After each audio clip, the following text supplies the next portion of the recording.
On today's episode, we are diving into Quebec's Men's Super League, the top level of senior men's rugby in the province. We'll cover how the league works, who's in it, and what changes we might see for the 2026 season.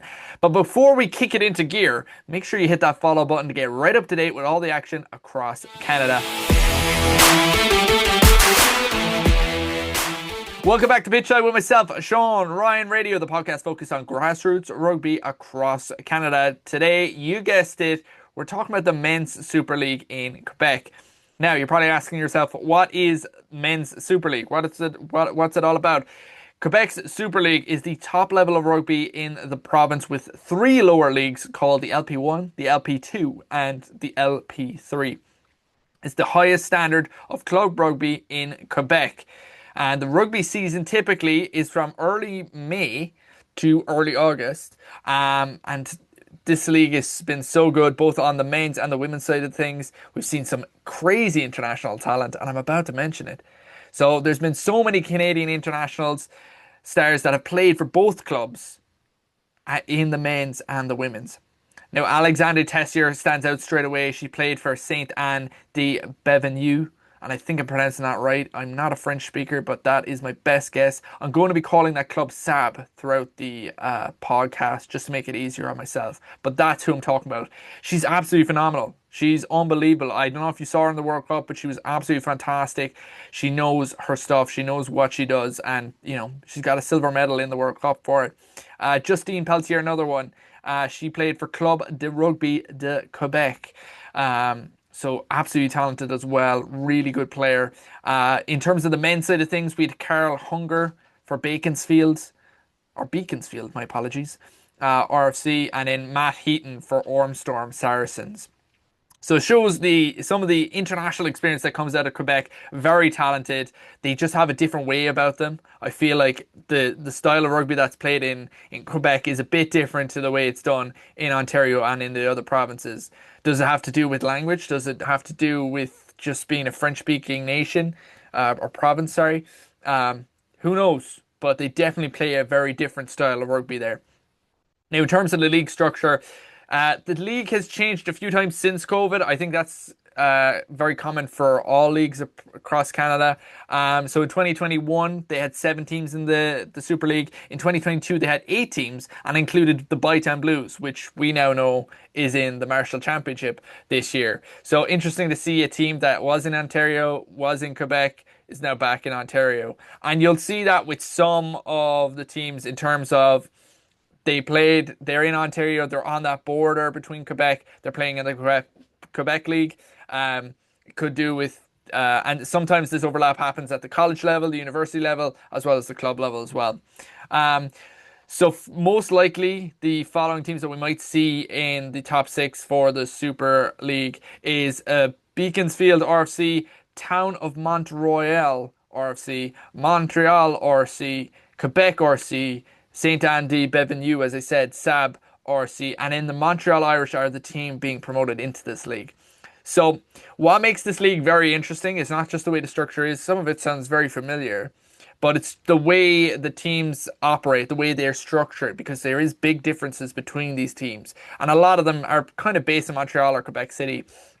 But the biggest thing is some teams are based on majority imports, some are majority grassroots, and some of them are a mix of the two. Now, it isn't 100%, as I said, it is the majority. You do have outliers that might fit into different brackets on teams. But these are just some of the teams that kind of come to mind after doing a bit of talking to some of the people in the scene. Rugby Club Montreal, or Montreal Rugby Club, whichever way you want to translate it, is predominantly filled with French and other European countries players, either from the university, residents, or straight up imports from those other countries. Not all the time, but predominantly filled. A team that does the exact opposite is Beaconsfield. We mentioned them just a few moments ago. They have built a team strong on grassroots programs over the last 10 years. So they are well developed, and we'll see in a moment just some of the success they've gotten from having this strong grassroots level. And a team that's kind of in the mix is Montreal Irish is the one I would think of. It's a good example of, you're going to get Irish imports because, oh, it's Irish in the name. You're going to get those Irish talent coming in to play, and then you're going to get a lot of locals who, want to play with the Irish. Um, but as you said, there are outliers to this theory. You still could have your grassroots, you still could have imports from left, right, and centre. But that's generally how the workings of the Super League works, which is kind of interesting. So it's not just a battle of teams, but it's also a battle of different cultures, different structures, how it all operates. But it does ask the question, which structure works best? Is it a team full of imports? Is it a team full of grassroots level players? Um, is it a team mixed with both? And I think, personally, I think a mix of everything is actually very good, both on a competitive stage, but both for the team. You can learn a lot of different things about European rugby. It's played a lot differently, the way they're formatted, the way they see things, and it can give you a bit of insight into how you can make Canadian rugby or Quebec rugby in this instance a lot better. So I think the structure and the way these teams are making out with a mix of everything, I think it's a really good thing for this league. Now, in terms of the point structure, it's similar to all your major ones. So you get 4 points for a win, two for a draw, zero for a loss. You get a bonus point for four tries or more, and then you also get your bonus losing point for less than 7 points or one score, as some people call it. Now, teams to look out for this season, and I was having a quick check back of what happened last season, some of the games. The first thing that's going to come to mind who topped the table is Beaconsfield or RFC. They topped the table last year in the Super League. They did an impressive 67 tries, and that is not a joke on 66-7. But they did. They scored 67 tries last year, which no other team has achieved in the last 5 seasons. Now, it might have been done previously, but based on my knowledge from the last 5 seasons or just after COVID, nobody's done it. So that is an impressive stat. As I mentioned, they have a very strong grassroots program, and they've been helped. That has helped them with the success of the club. And they'll look to do back-to-back titles this year. I think they're well capable of doing it. I think they have the expertise, they have the skill set, and they have the players. So I'm looking forward to seeing how they perform this year. Now, a team that's going to be battling them in that section is Town. Town. It's not Town. It's Town of Mont Royal. TMR is what I'm going to say for short, just to make it easier on myself, and so that we both know who we're talking about. Is a team to look out for this season. They've been kind of Beaconsfield's rivals for the last several years, and will be aiming to claim that top spot back once more. They did top the league in 2024. So they have a nice combativeness with them. So it's going to be interesting to see how they will bring that flair back into this 2026 season and cause some chaos and take that top spot. They would be considered more of an importish team. I would say maybe like your kind of like your 65-60% kind of thing. So they're kind of somewhere in the middle. That's the way I would kind of classify them if we're talking about the structures and stuff like that. They've won the league over 5 times, so they know how to win the league, but will they be able to do it again in 2026? Who knows? We'll have to wait and see. Now, normally in these segments, I pick 3 teams that I think you got to take note of in the first couple of weeks. And when I was doing my research, I felt that the other 4 teams, it was hard to choose between them. You go back a couple of seasons, there's teams that, like the Montreal Irish, who are, been promoted to this league, were phenomenal a few years back. The teams that are already in it, so Quebec RC, Montreal RC, SAB, they're very, very combative, very well trained, and very well capable of taking that third spot or being on that competitive sphere. So I'm going to be super excited to see how that all unfolds, because I genuinely can't pick a team. It's not a league I'm super in depth with as the way I can talk about Ontario, so my knowledge is quite limited in that sense. But out of those 4 teams, and just looking at previous seasons, I can't pick one to pick in my top 3. So I think you should be looking at all these 6 teams, to be honest with you. Now, the possible changes we will see in this 2026 season is I don't think we're going to see a change in the format. I don't think we're going to see a change in having six teams, having more, having less. And I know we discussed it of previous seasons just after COVID where we had seven and eight. But I think the six works super well for Quebec. And one of the reasons is because there's no overlap for the college and university season. Whereas Ontario has that major overlap, and that's probably one of the biggest challenges Ontario has with the McCormick Cup is that it overlaps with the college and university season. So you're going to hope that your imports or your players that are grassroots growing aren't playing at that level as well. So they do have the advantage in that sense of, bringing in all these university players, bringing in the college players, bringing in X, Y, and Z, bringing all the talent, play them for the thing. It's not going to affect them too much in terms of their university campaign or their college campaign for them. It does beg the question, what is more important? Is it a club cup final or an early season college game? Because as I said, in Ontario, you got to choose between one of the two. You can do both, but it's just harder to manage and whatnot, especially with the McCormick Cup lasting into the end of October this year. So that's a big question mark. But it does beg the question, which would you take? Would you take the club final or would you take getting those early games into the season of your college or university and getting your name out there, getting your name on the first sheet, and potentially winning the college cup, which is the Canadian University Men's Rugby Championship. That's the biggest aim, or the OUA or the RSCQ, whichever suits. But yeah, begs that question. Now, into rugby news across Canada, we have a few bits and pieces, and I actually don't have any coaching news this week, which is kind of interesting because we've had loads of it recently. But we are going to start off with news in Quebec. Big one, Westmount is celebrating their 150th anniversary. They will be playing in the LPR2 this year and hoping to climb back up to the LPR1 on their anniversary year. They were the first team from Quebec to give me a jersey. You can see it here in the back. I said I put it right in center frame for you guys to see if you're watching on YouTube, of course. If you're on Spotify, I will describe the jersey to you. It's a black with maroon and white jersey made by O'Neill's. Really nice. I really like the jersey. But yeah, they're one of the teams I'm slightly biased to when it comes to Quebec Rugby. That's the team that I think I'm lean more towards. I know Montreal Irish is probably a team I should probably lean more towards, especially being St. Patrick's Day when I'm recording this. So that's why I'm dressed in green, just in case anybody was trying to guess. This episode will come out on Friday, so it's going to be well after Patrick's Day. But I can't not wear green on Patrick's Day. But there's other teams that probably should, like Park Olympic, who just got relegated. They're the white one and the black jersey here. That are them. They gave me two jerseys when I was down in Montreal last year. So they're another two teams, or that's another team that I kind of slightly biased, but it's because I met the players, I got to meet the coach. A lot of them spoke French, which I wasn't able to kind of have that chat, have that banter, get a bit more knowledge about the Quebec scene. But really cool. The team is really cool, and I hope to see them in the Super League again in 2027.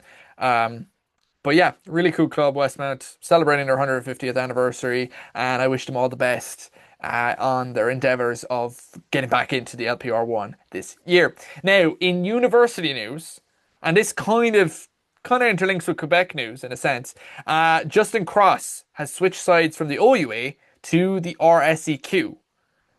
Charlton Ravens is who he's going for. Now, just a little bit of background on Justin. He was originally recruited from McMaster, and it wasn't with rugby. He wasn't recruited through rugby streams. He was recruited through football. But then he ended up switching, and he went to Ultimate Frisbee. And then after that, he finally made the move to rugby, and now he's fallen in love with the game. And we love that kind of story. So he's been playing rugby since 2024, and he currently is playing club level at the Oshawa Vikings, and he plays on the wing. So he aims to play for the Vikings this year, possibly hope for to be on the first team, play in the Marshall, and it's going to be quite an interesting task he's going to have in that sense because his season is going to overlap in some shape or form for the Vikings. So how much of the club level he'll play is a big question mark. Um, but he will be playing for the Ravens. He is super excited to get back onto the field. He and I expect him to be a big asset for both for the Vikings and the Ravens. He's a very talented player. He's going to be fast, and I think the Ravens is a big plus for them this year. Now, in touring news, we got Rugby New Brunswick is touring Ireland on March 26th. So the boys and girls under 18 are traveling to Munster, Leinster, and Connacht. So they're doing a Republic of Ireland kind of route. But they're playing 3 games over the next 10 days. Now they are playing Portlaoise RFC. That one is confirmed. There's 2 other teams, and I believe the issue is to do with flooding. It's Ireland. It's always raining. There's always going to be flooding. So they're just unsure which teams they're going to be playing during their stay for the 10 days. But they are playing 2 other games for them. Now, it's going to be an unreal experience for young players in New Brunswick to face European competition. And I wish them the best of luck and to show them what Canadian rugby is all about. Um, Now, international news. I mean, we just had the Six Nations, so there's not much more than just stating the obvious. Ireland winning the Triple Crown, France winning the Six Nations, Scotland nearly having the Triple Crown, Wales finally getting their first win, Italy having a very impressive season and showcasing their true potential, and England obviously finishing fifth. I hope someone got a chuckle out of that. But anyway, that's pretty much my international news. There's not much happening. I know we had the sevens in Vancouver, a lot of fun. Saw a lot of photos. We had the Churro sevens, which I'm a big fan for. I wish I was there, but the amount of people that sent me videos and photos and stuff like that, having a blast, whether it was, you know, whether it was playing the games, having fun, being absolutely in the muck of it, enjoying the night out afterwards, or enjoying while watching rugby. It was really cool to see and great to get a lot of people involved in that. But yeah, for the closing of this episode, if you enjoy, make sure you follow. As I said at the start, if you're listening on Spotify, click the follow button. If you're watching on YouTube, click the follow button. It gives you updates straight away. If you want to be more involved in the stuff that I do in terms of promoting it and stuff like that, do check out my Instagram at Sean_Ryan_radio. You'll get a lot of more information about the scene, especially in Ontario, but we do talk about all the different provinces as well. I try to do a good job at it. If you want to be a part of the show, email me at seanryanradio@gmail.com. Nice and easy to remember. If you want to get interviews and stuff like that. As I said in the last episode, I'm not doing interviews until I move to the new studio, new house, whatever terminology you want to use, which I'm super excited about, by the way. I'm super excited to see how we're going to actually set up everything. And I will be taking a week off after next week to get everything settled. Because it's going to be an important week to get everything in tune. I'm starting a new job, living in a new house. Yeah, it's going to be busy, busy, busy, but I'm super excited about it. Um, and then if you want to help me cover Canadian rugby, I don't get paid to do this unless I get a billion followers or a billion viewers on this video. Who knows? I could. But if you do want to help my coverage, do check out my Ko-fi. It's on my link tree. Every little bit helps. If you got something that you said I need to help him on his podcast, whether it's getting better lighting, better camera, even though I think it's pretty good, better mic, if you want to help out the podcast, help Canadian grassroots rugby on a different level, that's the best way to do so.